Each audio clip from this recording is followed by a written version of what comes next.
Today I'm going to teach you how I took this photo of this beautiful GT3RS from this to this. All right, let's get into it. First thing we're going to do here is, as usual, crop it to 4:5 because this is going to go on Instagram so you guys can see it. That's about level. Okay, next thing, normally I would adjust the white balance by picking a neutral spot and allowing it to do its thing, but this photo in particular, I want to make it extra warm and sunny, so we're going to actually turn it up a little bit more. The lighting is pretty good on this. We're just going to bring exposure up slightly. We'll turn up the contrast to just sharpen things up a little bit.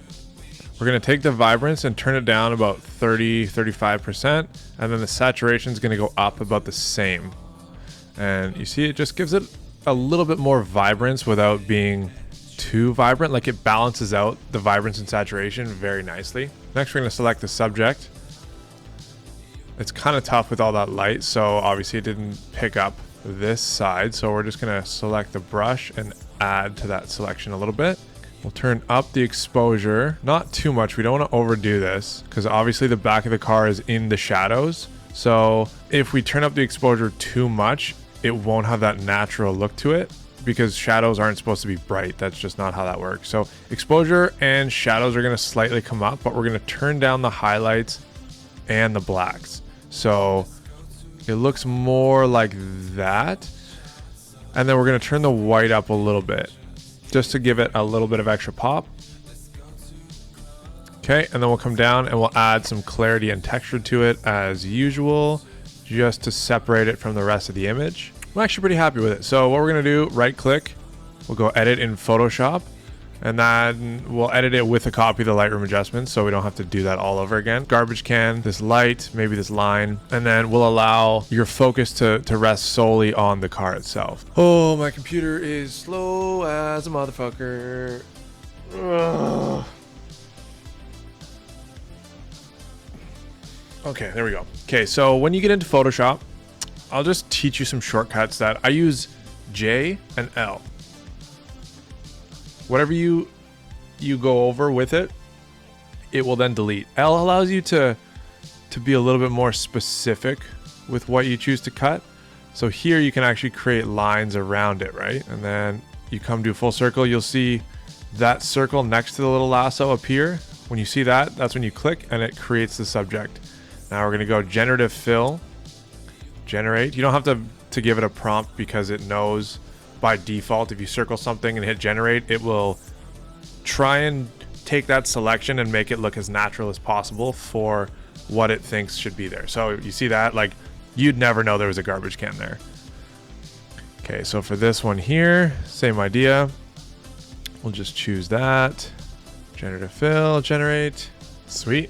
That looks pretty clean to me. So for the other two, we're going to do J, just so I can show you how it works. Click and drag, and then drag this over the subject that you want to get rid of.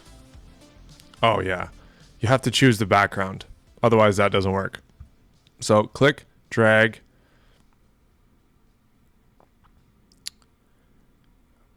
boom. And you don't have to hit generate or anything. That just gets rid of it and it does its thing. So just like that, it's gone.